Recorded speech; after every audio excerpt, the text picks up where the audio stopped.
Alright, let's all settle in and to start the second of today's lecture series. It's my pleasure to welcome Vivek Kulkarni. Vivek is working as a principal architect at Persistent, and he has a total 18 years of experience combined with academia and in the software industry. Vivek is one of those people who have a very well recognized, internationally known patent on system and method of universal programming language conversion, and he's also written multiple books. So people who have had any exposure to theory of computation would have had some level of a linkage to what Vivek has written on theory of computation. So we thought it's appropriate for this inaugural event to have Vivek talk about Alan Turing's theory of computation. So let me welcome Vivek.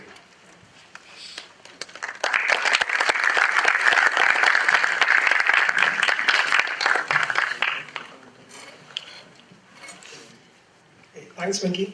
I think I'm a small person to talk in front of Mathai sir and Anand sir and Vijay, my ex-boss sitting here.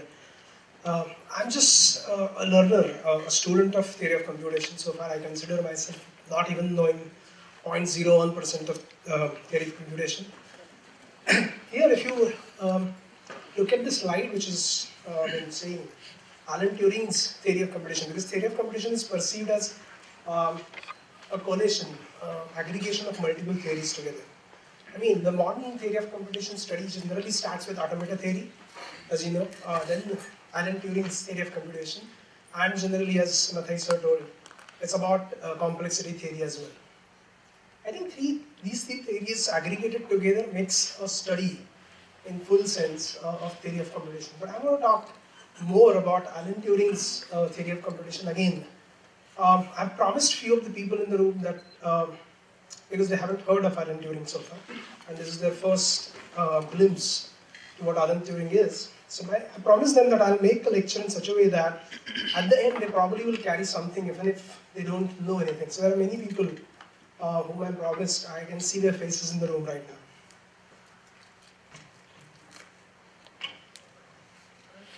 So I'll be going this way. I won't take more than 40 minutes as I planned for, but if there is anything which while talking, if I make any mistake, I think stalwarts like these should correct me. That's the humble request. Anything which you want me to repeat, I can repeat. So I'll be going with talking about first the prerequisite, because no lecture on computer science even start with talking about sets and of course the predicate logic. So I'll be just giving you the glimpse. I'm not here to talk about set theory in any way, but I'll just be creating a background about set theory and predicate logic, a little bit what is required for programming in general. I'll be talking more of the perception of Turing's theory of computation for programming. So I'll be assuming, because most of you have done programming in at least one language, I'll be also touching its application to formal languages. As in when I proceed, I may make some remarks about languages that you might have used. I'll be talking about Turing machine concept. Of course, it's a well formalized concept. I mean, I don't know what to call it, whether it's I should call it computer science or mathematics. But definitely a formalism, when people perceive it, see it's a lot more mathematical. But I'll try at least my best to make it understandable to most of the people in the room today. Even if they haven't studied before at this stage. I'll be talking about a few things like halting problem, which Mathai sir has mentioned, and talking a little bit about uncomputable problems. So that's something which is highly important as far as theory of computation is concerned. And I'll be talking about some advances to Turing, the initial model of Alan Turing, which is about multi-type Turing machines and the concepts which we normally use nowadays about multi-threading, multitasking essentially. So I'll be touching those as well to my best. So I'll be starting with a basic concept of set. A set generally been perceived as a collection of unique entities. So any collection of unique entities is referred to as set in mathematics. Again, there is no ordering imposed, so it's pretty much a collection. Then people have further categorized ordered on unordered sets. But I'll be referring here only about sets. As you know, they're either infinite or finite based on the number of elements it contains. So limited elements generally perceived as finite set, otherwise infinite. But the most valuable concept in programming and pursuing computer science is about computability. The countability, which is where the overall programming starts. Countable, I mean the bookish definition of countable mean, if you have one-to-one correspondence of the set elements with set of natural numbers, that's what countable mean. Essentially, from programming perspective, it's nothing but to be perceived as ability to find successor. And that's, I think, essential in any algorithmic definition. I need to know what is next. So that's how the algorithm is defined as finite sequence of some steps to compute something. So essentially, countability is, so even an infinite set can be countable, as you know. I mean, the set of natural numbers itself is infinite. Even if you take integers, I mean, 1, 2, 3, 4, 5, I mean, no matter what integer that you mention, you always know what is next with the help of a successor function. But if you consider the same for, say, real numbers, any two real numbers, if I consider, say, 0.1 and 0.5, I have 0.3 in between. Or maybe if I consider 0.1 and 0.3, I may have 0.2. Even if I consider 0.1 and 0.2, I have 0.15. So if you consider any two real numbers, I think there are infinite real numbers in between. You cannot find the successor. These are the two indicative sets that I'm mentioning here. But for programming, it's important that the set you're dealing with, the problem you're dealing with, this has to be enumerable, okay, or countable.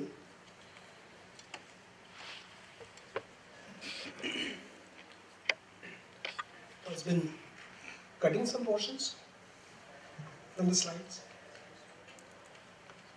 Can you help me with that?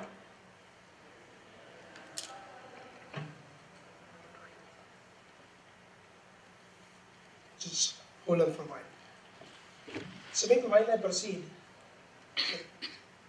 I'll be missing an important portion on this slide actually.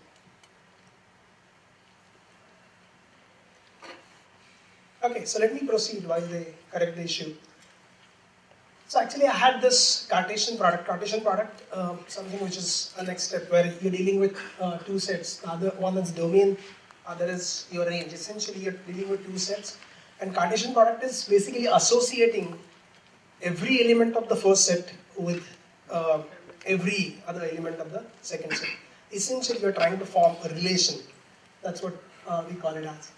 So, relation between two sets is about making elements in the domain set in some way related to the elements in the range set.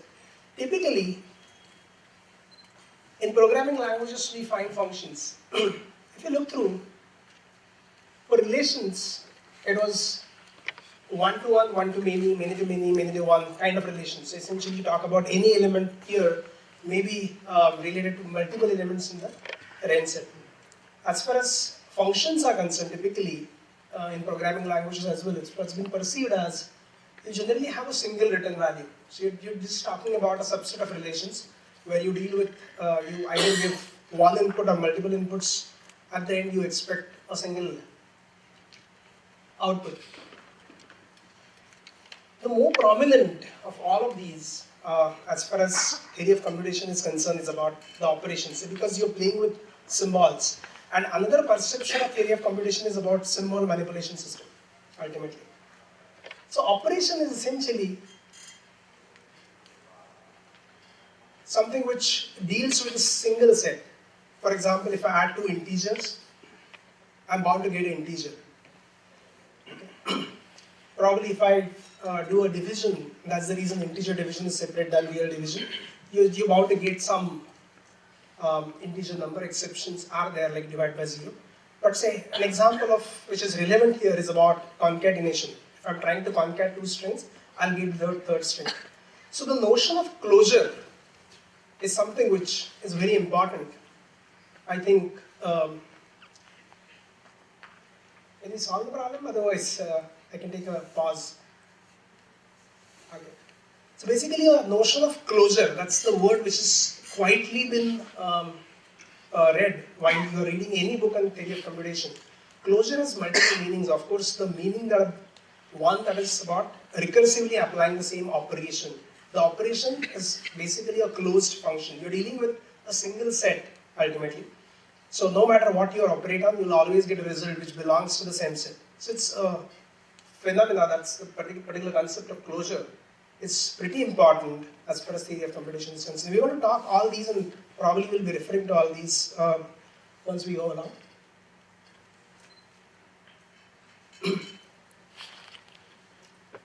Again, being the slide, I guess there are a few problems, but what I ultimately want to say, a program is a relation ultimately between two sets, the input and the output. Okay?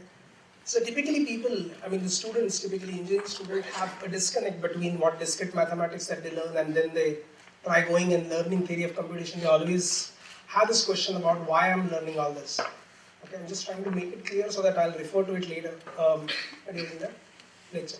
So program is essentially a relation between the input and the output.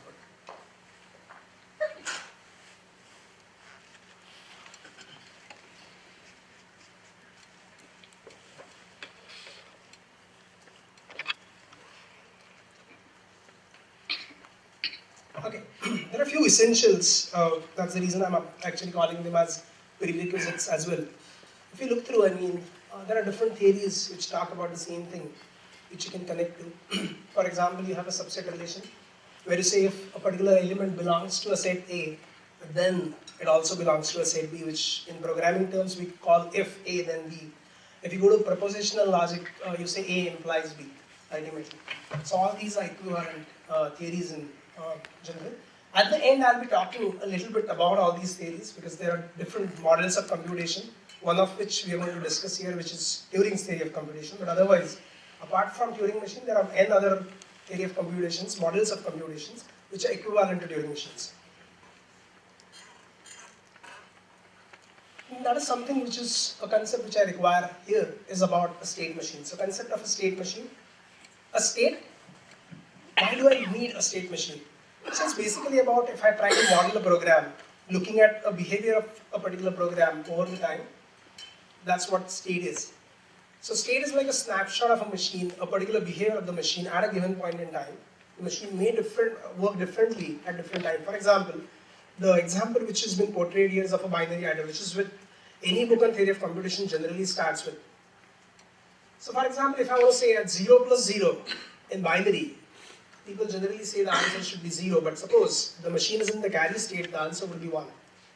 So that's the difference in the behavior of the machine based on which state it belongs to at a given point in time. So that's the concept of state machine which we'll be using as well, because that's what Turing machine is, a state machine ultimately. So I require this concept actually when we talk more about that. Most of these machines are graphically denoted, with the help of a graph. Graph theory is another theory in computational world, as you might know. Graph essentially just a visualization of a relation.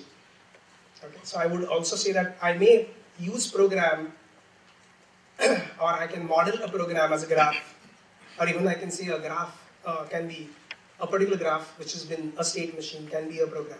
Okay, that's my next question, which is state machine a program? And the answer is yes. Just a glimpse of what I wanted to say. So for example, if I see a particular state machine, so if I say states like P, Q and R. So when I say P on reading a symbol A goes to Q, okay, what essentially it means that P is nothing but a function in which there is a statement that says if A, then call a function Q, else if it is B, then call a function R. So it's about conditional statements. Each state has been perceived as a subroutine. So if you want to connect your understanding of Turing machine later to a program, probably this is the way you can do that. Looping construct, any state can call itself, which means any function calling itself is more of a recursive function that you have probably been taught so far. So recursion, again, another word for closure that means actually repeatedly applying something which is an operation. A little bit more on this because some way down the line we probably would talk about what is P and NP that Mathai sir has mentioned. So P is about polynomial time complexity program, and NP is about a non-deterministic polynomial time. So it's more about non-deterministic algorithms and how they apply later in achieving multitasking. That's something which probably non-determinism and determinism. If you look through the examples which I have given there, in determinism, I precisely know on reading a particular symbol, which is that next state will be achieved by the machine, which means this kind of a machine I can simulate on paper. Okay. While if I go through a non-deterministic machines, it's more of a set entry. I mean, if I read a symbol and the machine is on X state, and whether it will go to Y or Z or any other state, I don't know, I cannot predict beforehand. It only can be achieved while if I just start a machine and execute that, while execution, I got to know that this machine is probably behaving this way. Again, these different next states, they are not even weighted parts in the program, which means the program may behave differently each time. That's what non-determinism could be. And this is the fundamental which probably been used in actually reducing complexities of the machine. So assume that I have a program which is a linear search. So typically the order of complexity is of order n. That's what generally been talked about. So if I have n elements, if I'm searching for a particular element out of that, in the worst case, I'll be traversing all the elements and finding that the complexity, which is the worst case complexity, is of the order of n. I have to look for all n elements and then predict whether a particular element belongs to that set or not. But suppose if I have a non-deterministic algorithm that I can build, which has n paths in the program, and they all n paths actually can be traversed at the same time. So probably all these n elements can be traversed at one go, and I probably can get the answer which is true or false in just one go, maybe a unit amount of time. So non-determinism is generally perceived as bad, typically in the beginners, but I think that's something which is used later on to reduce the complexity of the programs. So Turing machine. So I'll be beginning with a Turing machine now on to set the prerequisite well. I hope you'll be able to connect what I've said just now and what we're going to discuss later. So Turing machine, it's basically a complete algorithmic solution. That's how it is. So far I think we've gone through multiple videos. Mathai sir has talked about it. I'll be a little bit formalizing the concept. So basically a Turing machine is typically visualized by using a tip and a head assembly. So basically if you assume that I have a magnetic tip which is of infinite length, which is unbounded at both the ends, on which there are symbols coded on each cell, one symbol wise, and I have a head which can move either in left direction or in the right direction, or maybe stay at position at times. I may be able to write something onto the tape, which means if something which is already there, I may erase that and write a new symbol there.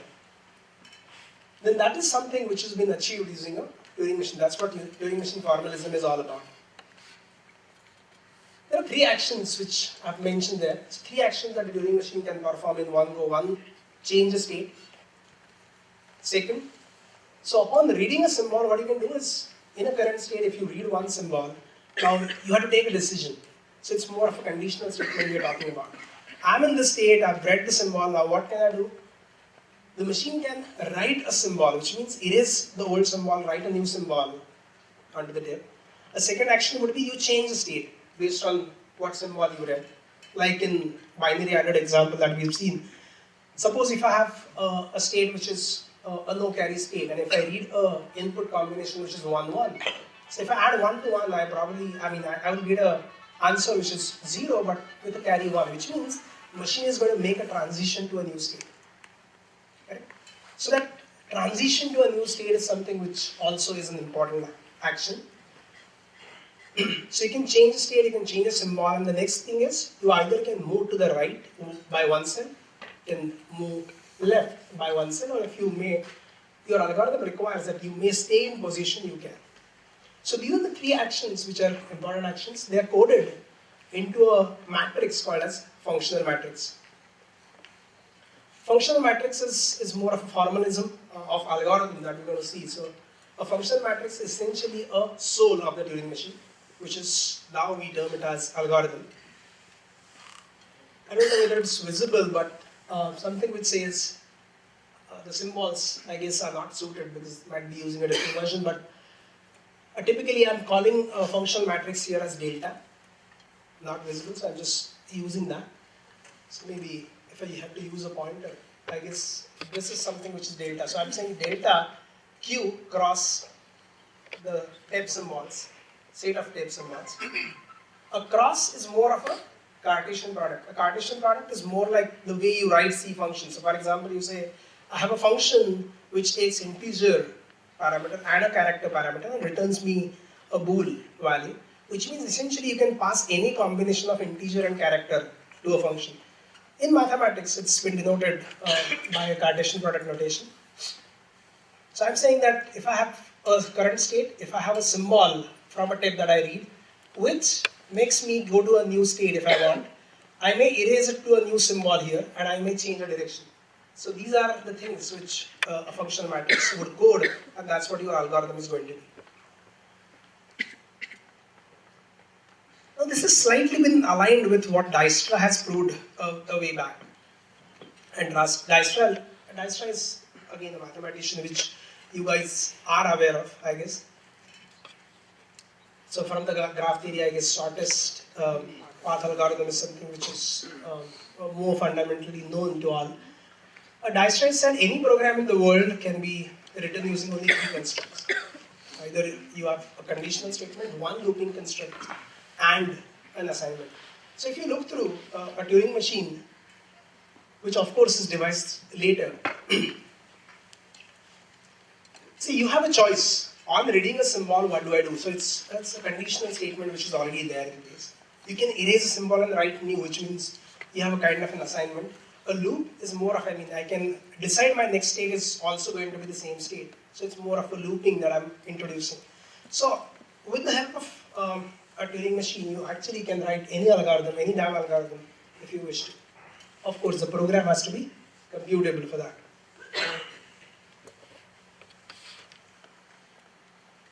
Okay, so here's a small example that I wish to talk about. Say I'm trying to find a 2's complement of a binary number. A 2's complement of a binary number, you generally take a 1's complement, add a 1 to it.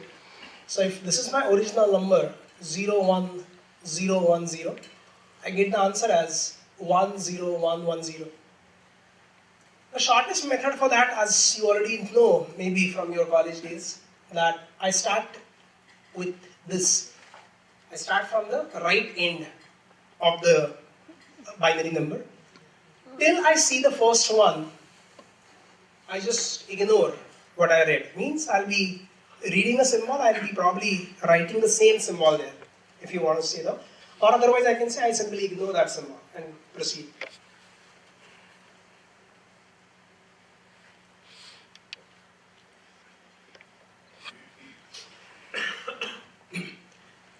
Okay, so if you look through, currently the machine is in the state P. Okay.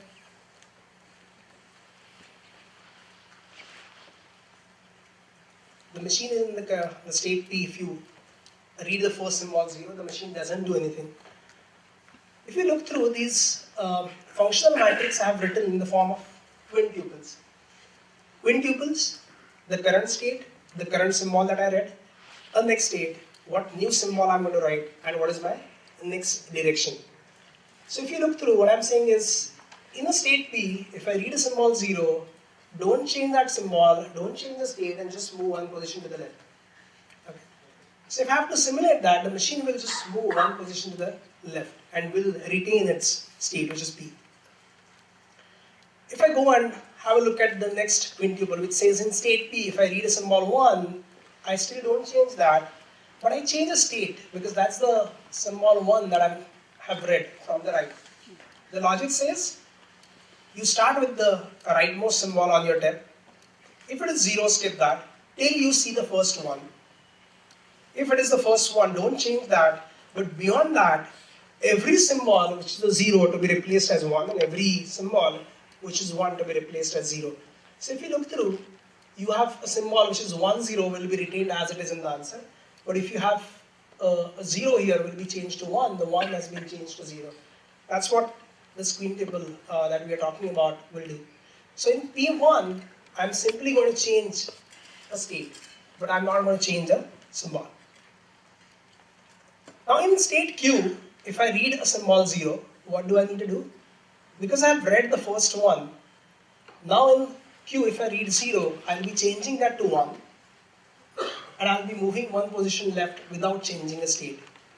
That's what we will do. If I read a 0, if I read a 1, I'll be changing that to a 0, and if I read a 1, I'll be changing it to 0. So I'll be doing that, and I'll be stopping essentially after the entire string has been read. So that's a typical simple example. I've chosen this because I hope generally when you talk about consuming the input, people always talk about reading the input from left to right.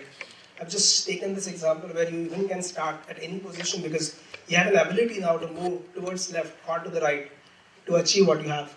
You have an unbounded infinite depth at your disposal.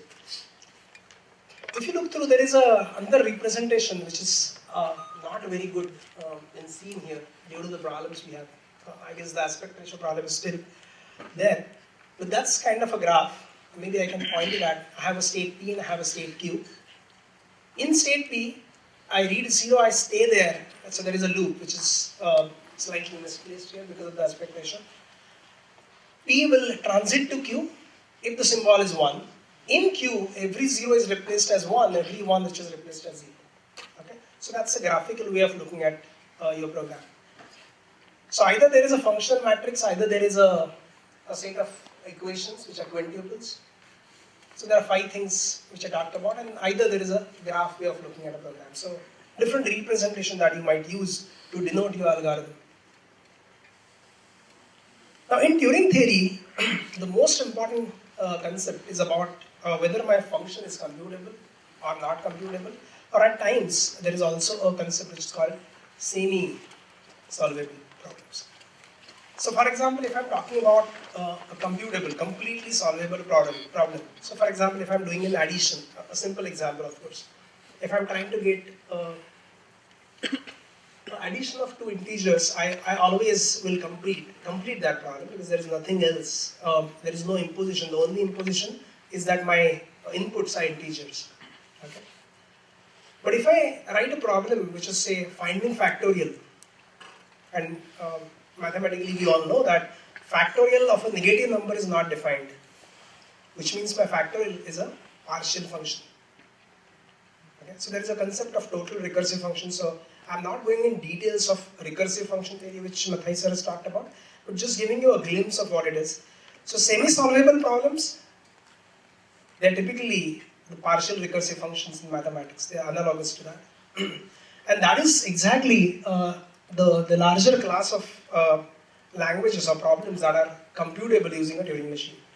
So all partial solvable problems can be actually computable using a Turing machine. So what do I do with the factorial as typically we are saying? So if my number is either a positive integer, I can compute. If it is 0, I can compute. If it is negative, I cannot compute.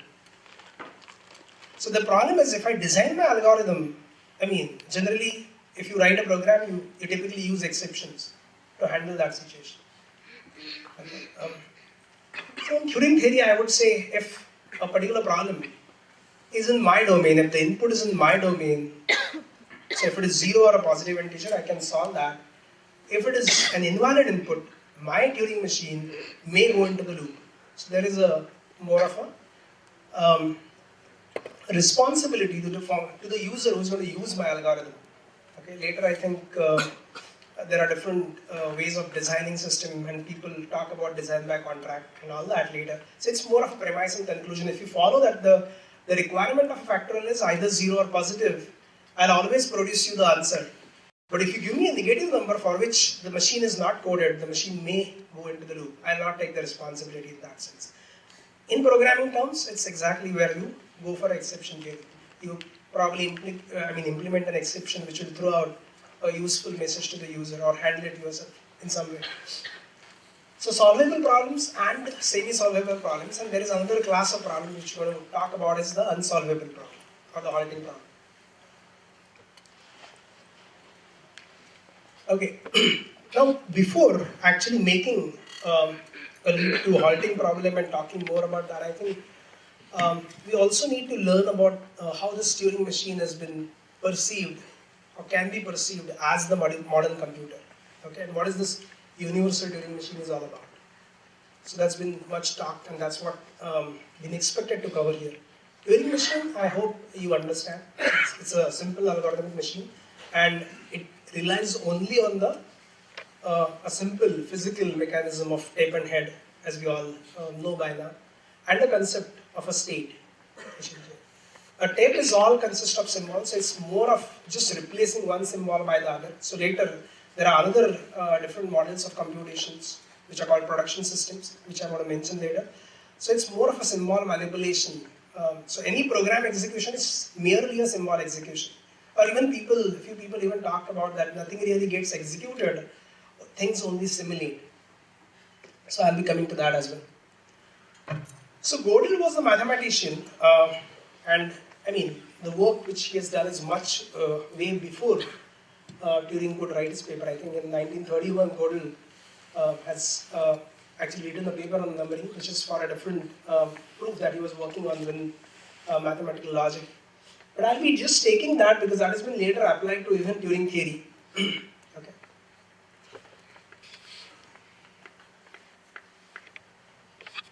So what is Gödel numbering is all about?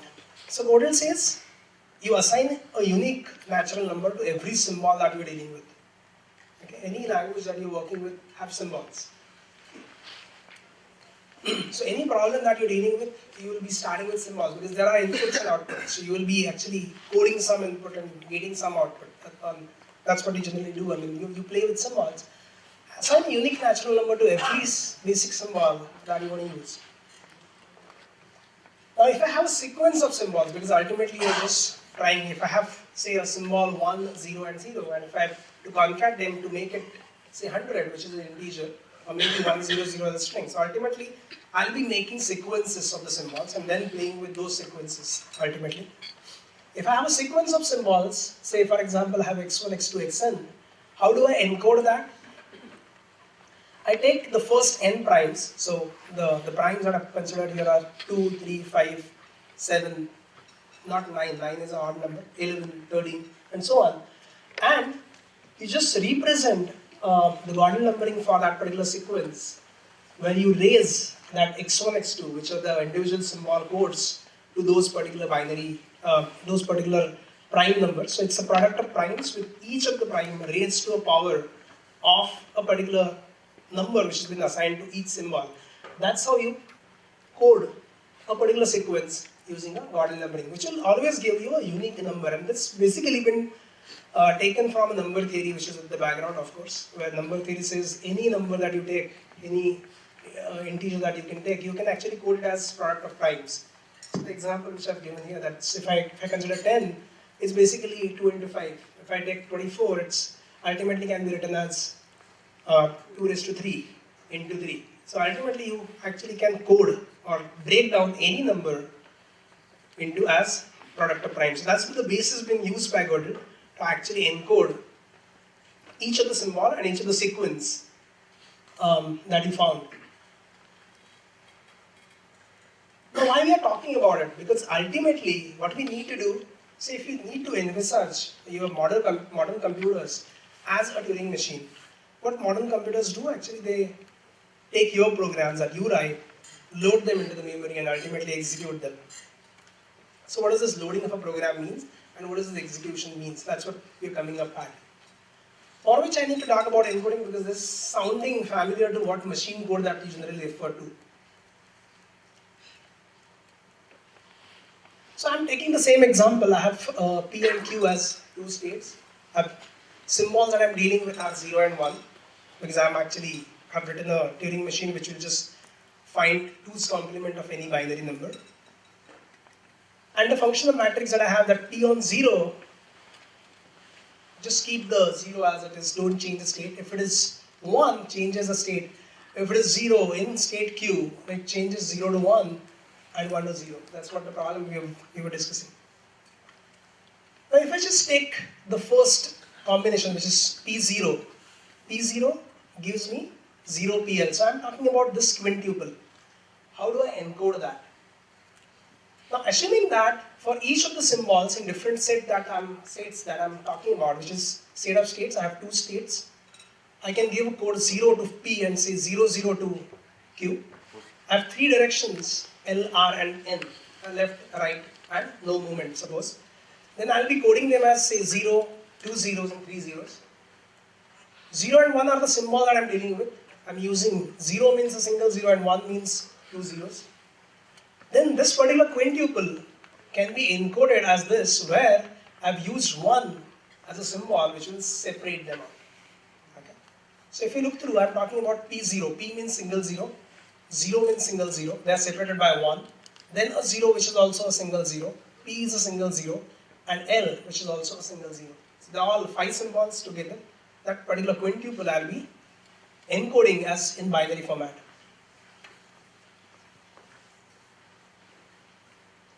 Now second quintuple if I talk about, which is P1, just changing the state, keeping the 1 as it is, and I'll be changing the state, which is, I think it's a typo here, but it has to be a Q. If you look through here, I have 0 which is P, 1 which is 2 zeros, then 1 which is 2 zeros, then I have a Q, so I should have a 2 zeros here, and L which is a single zero. So it's a binary encoding which I can obtain. Similarly, I can actually obtain encodings for all these different quintuples. So basically all the functional matrix, which is my program or an algorithm which I have written, is encoded into a binary format. Okay? But that's still a matrix. And if I want some other program to execute this program, like typically a modern computer do, I need to load this somewhere. Now that somewhere again could be a Turing machine, because I have no other machine to talk about. And that's what the universal Turing machine is, which can simulate any other Turing machine. So for that, what I need to do, I need to be able to load this functional matrix of a program which I wish to execute onto the tip of the universal Turing machine.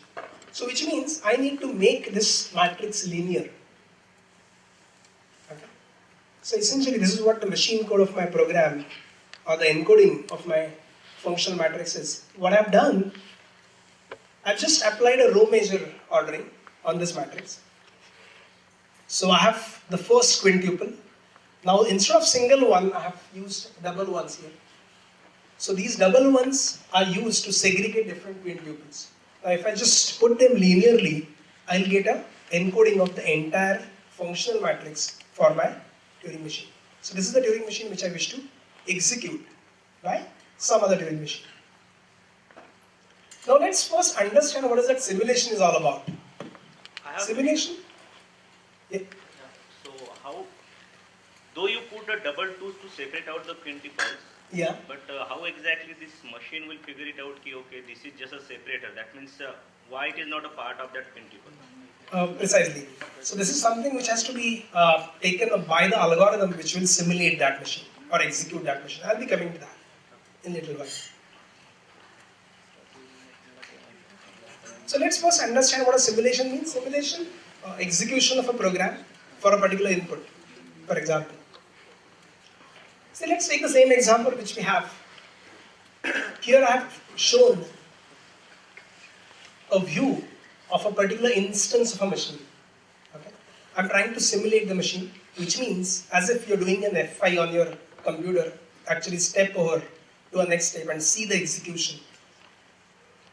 Simulation is typically, I'm looking at one instantaneous description. So a description of my Turing machine at a given instance is called as instantaneous description. So currently it says I have an infinite tape on both the boundaries. I have some end markers there which are called hash. There is a input string which has been written and there is a state which is current state which is P. That is the complete description of my machine and this is my initial configuration. My algorithm is heavily dependent on the initial configuration, which means I can also say that my program has made this as an assumption. So assumption says the binary string has been written, which has been bounded by hash, and I'll be starting reading from right, and the initial state of the machine is P. So that's all my assumption is, on which my algorithm is based. Okay. So typically when you talk about programs, you also have to talk about what assumptions your program solution is based on. If you look through what I did, the instantaneous description, instead of putting this into a form of a tip and a head, I just linearized that. So I have hash 0, 1, 0, and then I have said P 0. Because P, in state P, the machine is going to read the symbol 0. That's what it means. So I just made that into a linear string, which can be encoded something like this. Again, if you look through, I have demarked the state symbol because they're using the same zeros and ones. I demarked them as using double ones at both the ends, so that I can demark that P is something which is also a 0, but that's not a symbol, it is actually double ones. They are actually bounding it, demarking it. So if you look through a simulation, if I just move one step ahead, what I have is, now my state of the machine is still P, but it points to a one symbol to the left of the original symbol, which means P now is going to read 1.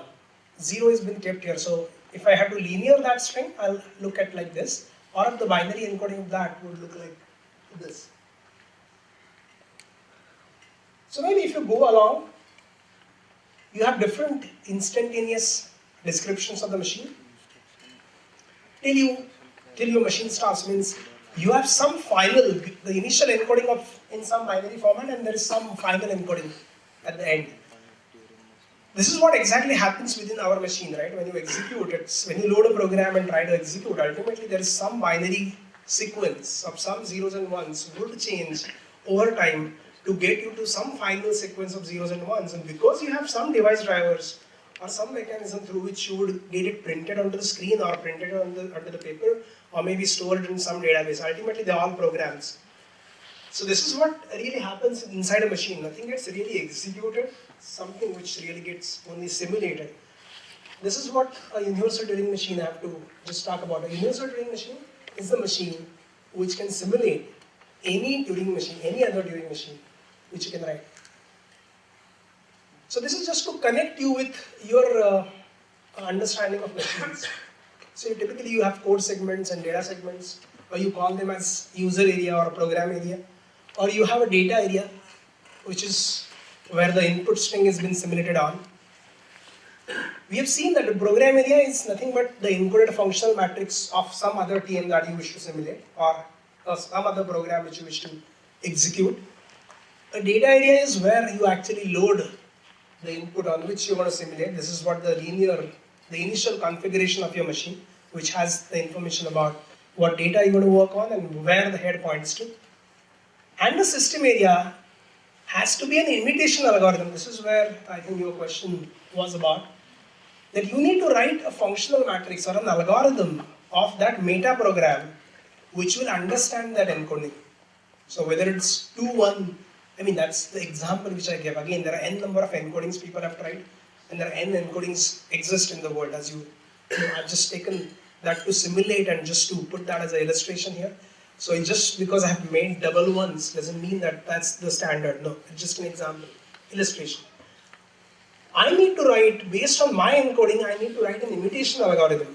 Correct? Typically every operating system has its own IO formats, right, that deals with. On Windows you have an exe format, on Linux you might go with say .out, and they have different IO structures internally. So which means that they follow different encodings, there are different records that they follow, which is what an operating system can load.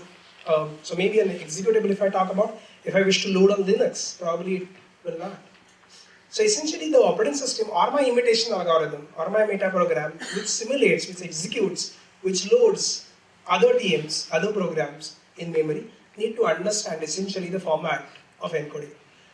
So if I could write an imitation algorithm which can actually simulate any functional matrix, basically execute any other TM on any other data which you can fed to, is typically what your system area is all about. So that's the first glimpse of the modern day computers, where the imitation algorithm stands for your meta program or a part of the operating system. Nowadays we can see there are a lot more that people have added to, a lot more convenience has been added.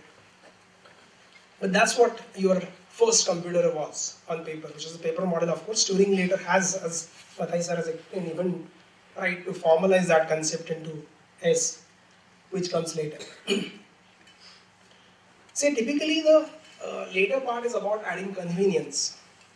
As even quoted a statement what Dijkstra made is about any program in the world can be written only using 3 constructs. But nowadays we have n programming languages and probably there is another n which are coming tomorrow. Every day you probably are learning a new language, no matter. Ultimately what you need to do, you need to be only doing this. You probably have introduced a switch case which is nothing but an alternative. You have if else, you have switch case, you have do while, repeat until, no matter what you do. There are n constructs being introduced based on the convenience, but ultimately a concept of a looping that stays.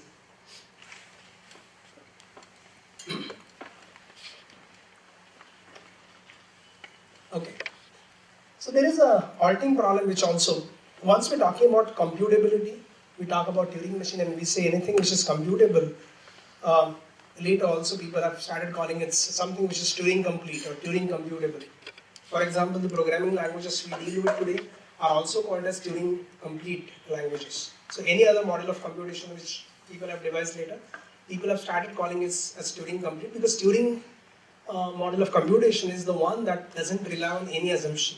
Okay, it's actually can be modeled using a simple phenomena, something which is physically available, which is the concept which you talked about, a tape and a head, ultimately.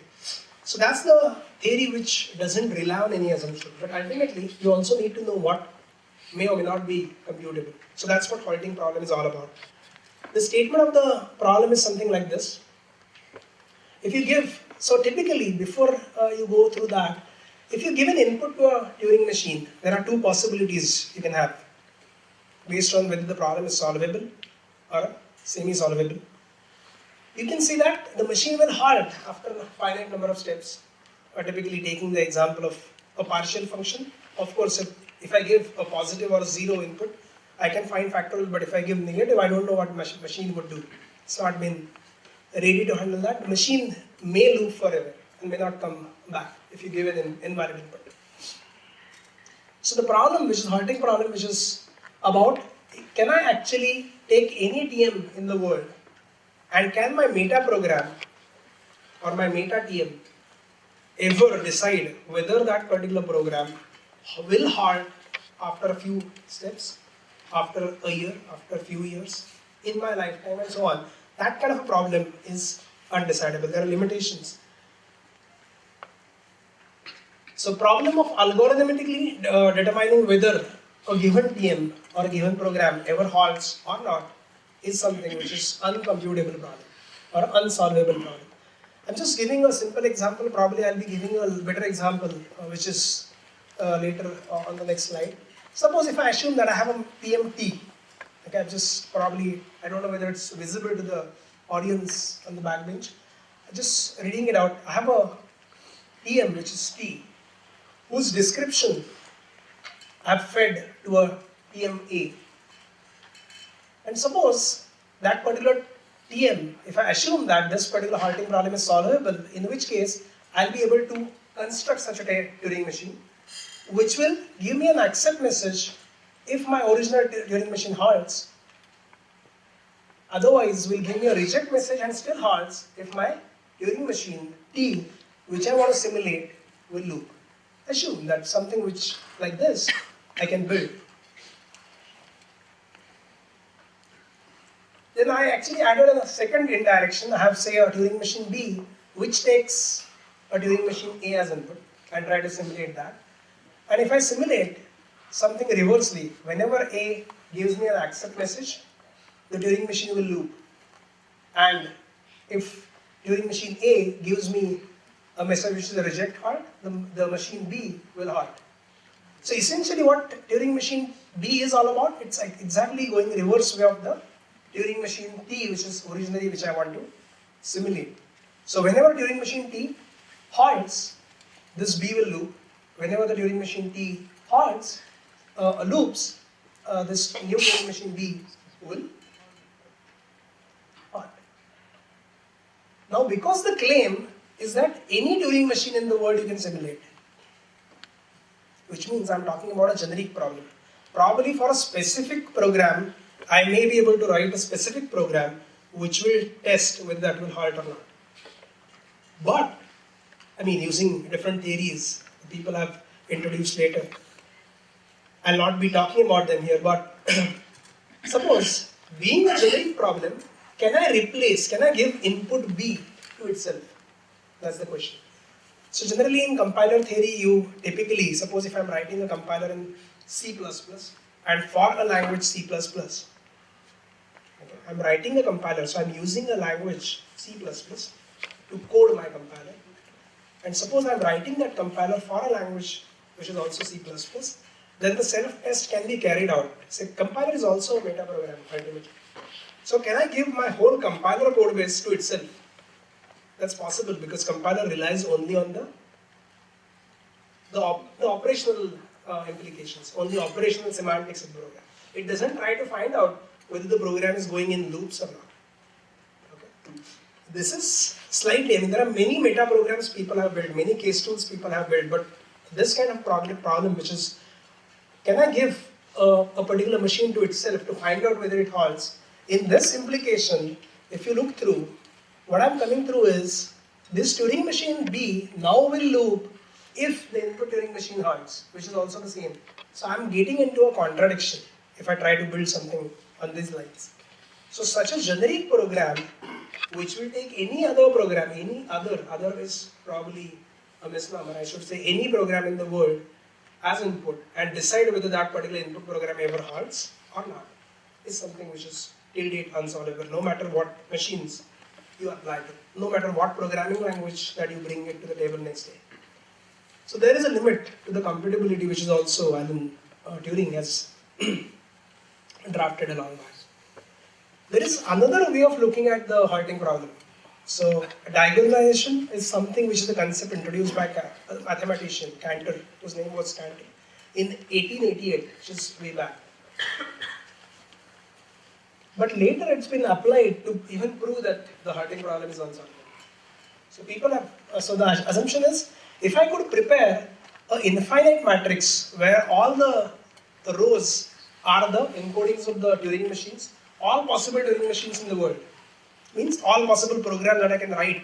Suppose they are encoded and been representing all rows in my infinite matrix. And all these sequences or strings that these machines accept or reject, of course, they'll be labeled.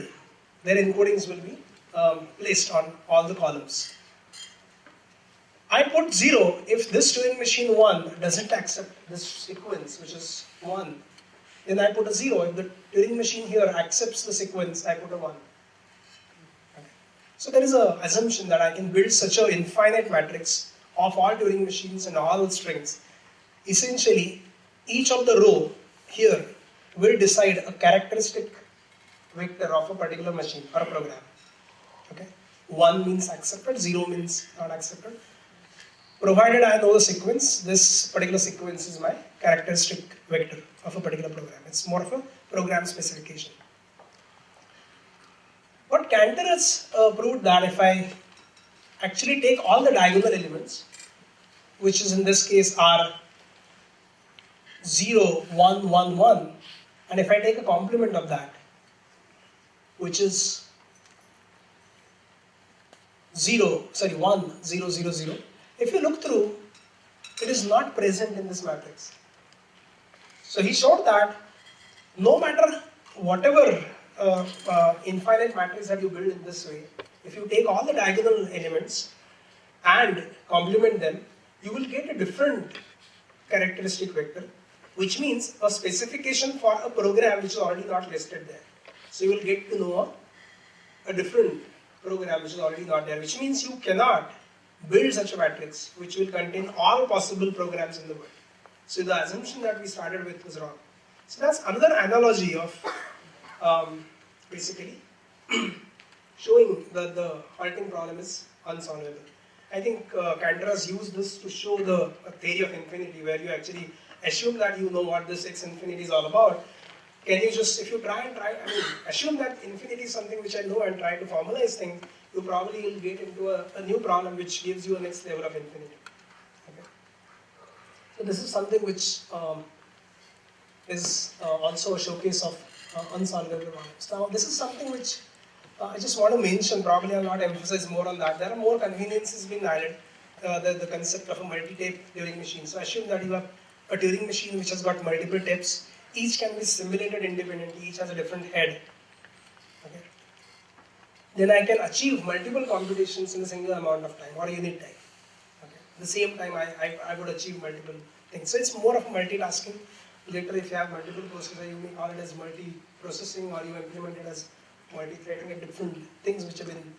So this is something which is formalized later. Of course, Alan Turing has written some papers on that.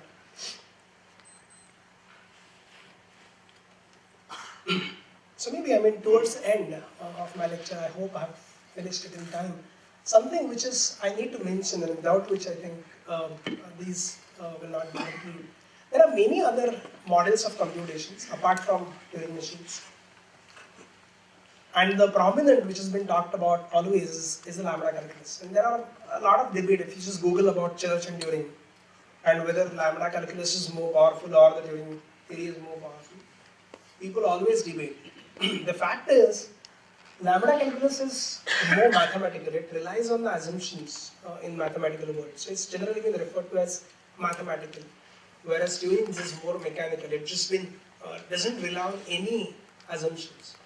Okay. It's been just put one tip which is unbounded, one head, and the functions, the three actions which we talked about. You can model any program. Essentially, that's the reason that Turing's work was more appreciated later. Otherwise, I hope, if I'm not wrong, Turing was actually a PhD student, where Church was his guide, I guess. Church, even later, in his thesis called Church's Turing hypothesis, actually denoted this work of Alan Turing, saying that that's more fundamental work and doesn't rely on any assumption. But the fact remains that untyped lambda calculus and typed lambda calculus are the different models of computations on which the most of the programming languages, functional or imperative, are based on. So all the derivations in typical formal language theory, which we all know. So any language that you work with, suppose if I take a language like C or C++ or Java, typically they are termed as Turing complete languages, or even a language in which you can solve your problem can be termed as a model of computation. So the different, so there is a predicate logic, you have recursive function theory, which is, Mathai has mentioned, you have the production systems and the Markov. So there are scientists later, post-Markov and few other scientists which build the production systems. It's more of rewriting systems, or later people also call it as symbol manipulations theory. It's something which I talked about. If I have a sequence and I'll be just replacing one sequence by the other, that's what my program execution is all about. Then I can put it as some transformation which gives, suppose I have a sequence A, I can transform it to sequence B, and that's what, if I could just define those rules, that's what typically a Markov algorithm is all about. So it's a symbol manipulation theory, and formal language theories also, that's something which you're studied already. There are a few other computational models, but they're not Turing complete. They are primitive, they are restrictive, I would say. So automata, final automata or automata theory, and push-down automatas, regular expressions, context-free grammars. Something which is not Turing complete, but definitely useful to learn. So when people talk about theory of computation, they generally, typically, as I said, they bucket it as automata theory, Turing machines, and complexity theory. So this is something which I want to emphasize, that the prominence is that it doesn't rely on any assumption. It's a fundamental theory in itself. And most importantly, and because of the reason, which is that it's a prominent theory, all other models of computations, they are referred to as Turing complete. So no matter the language that you're working on, no matter a new programming language which may be there on the horizon, will also be called as Turing complete. So there is a limit that Turing has already set, and there is nothing which is more fundamental than that. So I've marked this as not Turing complete, but of course a useful theory to learn as well. So this is where I actually stop.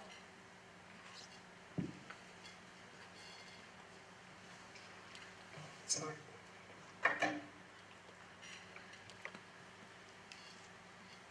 Is the machine high? Start proceeding. Okay. Anyway, but that's anyway end to my slide deck. I hope you've at least got a glimpse of what a machine is, what a Turing machine is, and how it actually connects to what you're doing. Okay. Essentially, actually, I wanted to highlight on the last slide, which has not been shown here, a question to you, and it's more of a fundamental question, which relates to what the work of Cantor in the theory of infinity. Something which is which I want to ask you, and maybe you can just take that question, and if you are a student of computer science, which is learning for your lifetime or more, you can just take that question and see if you can answer that later.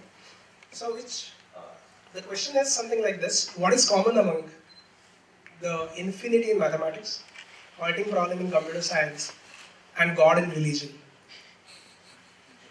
Okay. So if you Google it out, you probably will find some articles on God is a halting problem. Then the people who are actually following ISKCON, they probably will get that levels of infinity. It's a philosophy in itself. Though it's mathematics, though it's computer science. Ultimately, all mathematicians and computer scientists were philosophers. So try to hunt for that. Try to Google it for that. Whether God is a halting problem, you probably will find very nice articles connecting halting problem with the theory of religion. Just go and explore that. Thanks a lot for patiently listening to what I said. And if I have made mistakes, I think I should say sorry to all the stalwarts in the room. Thanks.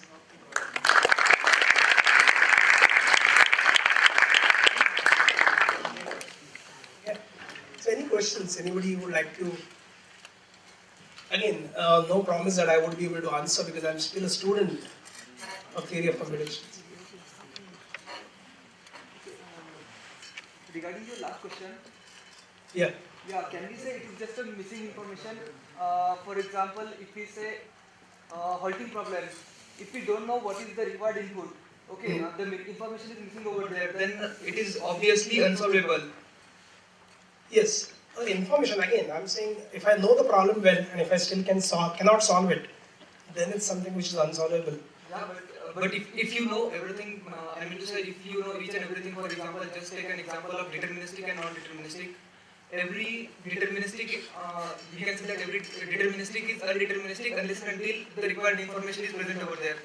For example, if I don't know what is the input, then it comes over delta over there. From state A to B or A to C, it is delta, which is just the information which is not present with us. Correct. So what you're talking about is the program specification. Can I even write a program in that case? That's the question I would like to ask you. So something, if I'm not clear about what input I'm going to talk about, I probably would not be able to specify my program. Right, this is what is the case. For example, when we say about an unsolvable problem or halting problem, in that case, there might be some information which is missing over there. So there is a different genre of people, they are still trying to solve the halting problem and putting every NP hard problem into NP complete. There's still the research is going on. I think you are well suited in that kind. Thank you. Maybe we'll take that up. I mean, the questions, if you have any, maybe we can discuss that in person. Any other question?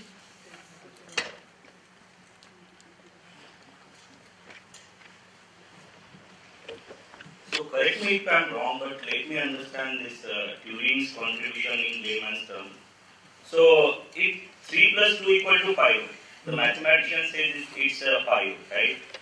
But it was Turing who just tell us, okay, you can solve it at the machine level. Is that so? No, mathematics is about denotation. But how do I solve that problem algorithmically is what Turing has to offer. So at the machine level, right? That means he is saying that there is some tape and here if you say 3, something like this, then plus something like this. Right. So for example, let me give an example. If you have a factorial, how do you mathematically define it?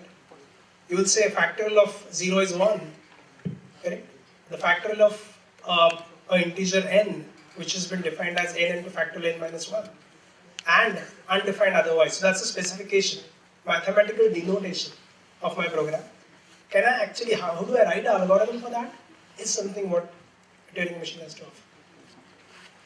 Can you model that program that denotation and try to implement that in algorithmic way. Okay? So your program is your implementation. The factorial is a concept which is a denotation. So mathematics is a denotational, whereas the implementation, which is more imperative, which is your function matrix of Turing machine. Okay. Thank you. And actually, it was a really good slide, but I just missed it. I missed it in the sense that I really wanted to have more, especially that you just had this function area, program area, data area. So actually, it was quite interesting for me. So can you briefly go a little bit? I think let's take that offline Yeah. and discuss that. I mean, you can always reach to me. My email ID, I think it's more, my name is Vivek Kulkarni. So Yeah. It's write to me. I work with Persistent. We can Yes. discuss that. Thank you. Sure, I can make that take available on the site. Any other question? Go ahead.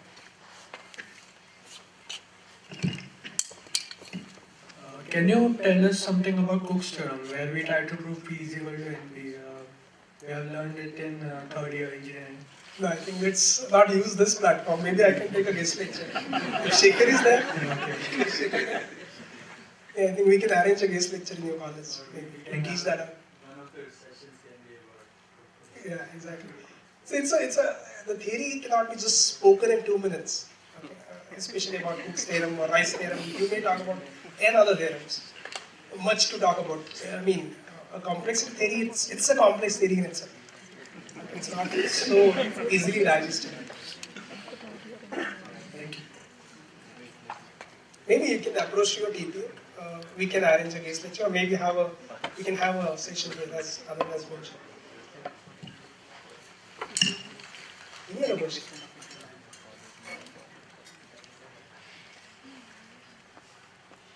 Oh, doesn't seem so. Maybe. So thanks a lot.